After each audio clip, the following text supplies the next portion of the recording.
idiot is the person who does not learn from history. That's the true idiot. I am blessed to have lived a full cycle. I've been here before.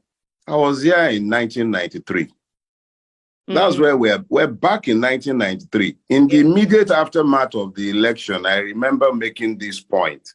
But a lot of people didn't hear me because they were emotional, and also because a lot of us have learned to subjectify the truth.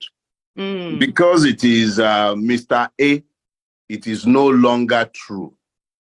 But when it is Mr. B, it becomes true. I have seen some of my dear friends who have celebrated the electoral theft by Tinubu, not necessarily because they love Tinubu, but because they have taught themselves to hate Peter Obi, and they imagine that it is Peter Obi's loss. They conveniently ignore the fact that it is our collective loss. If Peter Obi becomes the standard by which you tell the truth, if his involvement shades the truth for you, if it makes the truth less true, then you should look at yourself, not at the man. But what you're seeing today is a situation where, because we have lived these cycles, we can recognize where we are at. In 1993, by this time, they had turned Abiola's mandate into a Yoruba mandate. They had begun the process. And that was exactly what Tinubu and his cohorts have attempted to do. They've attempted to make the Peter Obi mandate an Igbo mandate, a Christian mandate. It's always been their case. They always find how to reduce popular mandates to narrow lines, so that they might then talk about it as though it was not national in nature and it was only sectional. So that's what they've labored very hard to do with Peter Obi. The most obvious of the lies was to have attempted to target an Igbo mandate, conveniently forgetting that the same man won. I'm saying so full chest. He won in Nasarawa, he won in Taraba, he won in Plateau, he won in Benue. Are you getting me?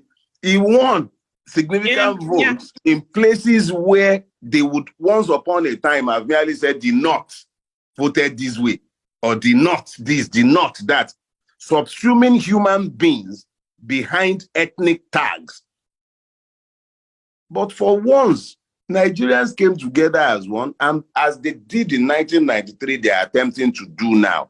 Divide the people along lines so that they might legitimize what they have stolen. But unfortunately for them, and fortunately for us, we have seen it before. It's not going to work this time around. We are not playing that ethnic game, and it's not about religion. They wanted it to be about religion from day one. Muslim ticket. The same people who wanted everything to be about religion are the ones turning around accusing others of religiosity.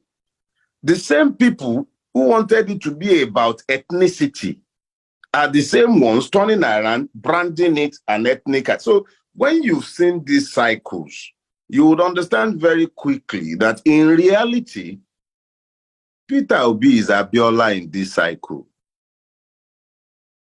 Tinubu is Abacha. And that's dotted in Aso Rock that you call Buhari. That's Babangida, lame duck, complicit in evil, incapable of delivering on the promises of a nation. That's what you are saying. So we've seen this cycle before. We will not tire of telling the truth. If it means going into another cycle as we did in 93, we will.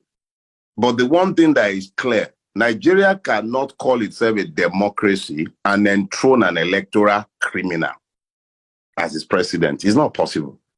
This judicial system would have to decide whether it is truly the last hope of the poor man or whether it is part and parcel of the evil that Nigeria has been governed by for decades. It didn't begin with Buhari. It's always been there. But this is the most brazen it has ever been. And it will be entirely up to us to reject this or embrace it. You can count on me to reject this. This is not happening. It's not happening with my consent. It's not going to happen. It won't happen. If I'm the only person standing saying it won't happen, so be it. At least these people will record there was an insane one amongst them. Yes.